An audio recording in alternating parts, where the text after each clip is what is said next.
This has been an unusual run for Congresswoman Wexton since she took office 2 years ago. She took office during the biggest government shutdown in U.S. history, and then she started a re-election campaign in the middle of a global pandemic. But when I talked to her about 2 weeks ago, she said that she seemed pretty excited about it, pretty pumped up and pretty confident. In 2 years, she's returned more than $4.5 million to the district's taxpayers. She's passed 40 bipartisan bills in the Virginia State Senate and 5 bipartisan bills in the House of Representatives. But her Republican challenger, Alicia Andrews, says Wexton isn't reaching across the aisle enough. Our politician, especially our representative for our district, needs to be someone that can represent the totality of the district, not just one point of view. My Retirement Protection Act was signed into law by the president as a part of the CARES Act. So, I have a history of working across the aisle and delivering results, and I'm going to keep doing that. So Andrews is a Marine veteran. She works in the intelligence community, but she's also a mom. And she says that her kids have kind of been struggling with this virtual learning deal that the kids have been going through, like a lot of kids are across the country. So when Loudoun County Public Schools does open up its hybrid model to allow some kids back in the classroom, she plans to send her kids too. Joseph and Tasmin. 2 years later, and VA 10 is back at the ballot box. I still have work to do. We need more COVID relief legislation. We need to do something about gun violence prevention. I need to keep fighting back for federal workers and for the federal workforce, and these are things I'm going to keep fighting for. In 2 years, she's returned more than $4.5 million to the district's taxpayers. That's a whole lot more than my operating budget, so I think that we're pretty cost effective in my office. She's passed 40 bipartisan bills in the Virginia State Senate and 5 bipartisan bills in the House of Representatives. But her Republican challenger, Alicia Andrews, says Wexton isn't reaching across the aisle enough. Well, we did just find out some pretty crazy news that we beat Jennifer Wexton by $120,000 in Q3. Our politician, especially our representative for our district, needs to be someone that can represent the totality of the district, not just one point of view. In the Marine Corps, I didn't have the luxury of asking people all sorts of crazy questions on, where do they stand on whatever variable.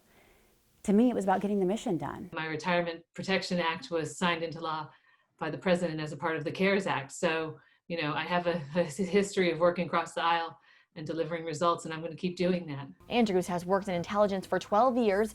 She's also a mom and plans to send her kids back to the classroom once Loudoun's hybrid model starts. And in the land of wineries and vineyards, Andrews is sticking her neck out for small businesses affected by COVID.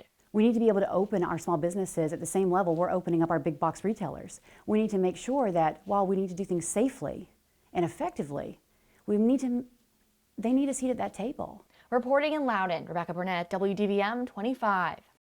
Let's head over to Northern Virginia, specifically the District 10 of the House of Representatives. That's where I find WDVM's Rebecca Burnett, who's been covering that race for us.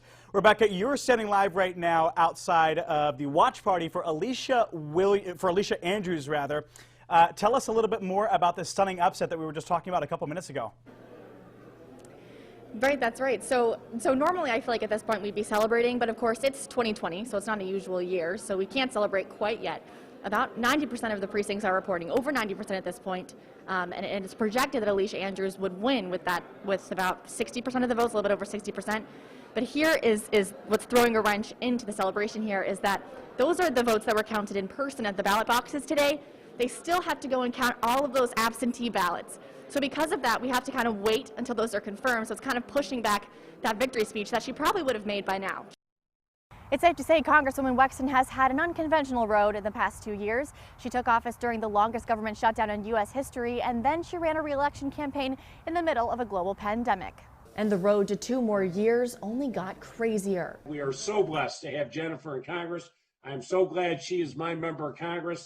2 more years, let's go. Her watch party was almost entirely online, with a handful of supporters and staff at the Sterling headquarters, including Pastor Michelle Thomas, president of the Loudoun County NAACP, whose son drowned over the summer. One day I was sitting on the couch and I wasn't even able to open my eyes. All I could feel was cold hands rubbing my warm hand, rubbing my hair, saying, Pastor Michelle, I'm here. It's Jennifer. Now that Wexton's locked in 2 more years, the pair will work on legislation to revamp emergency response.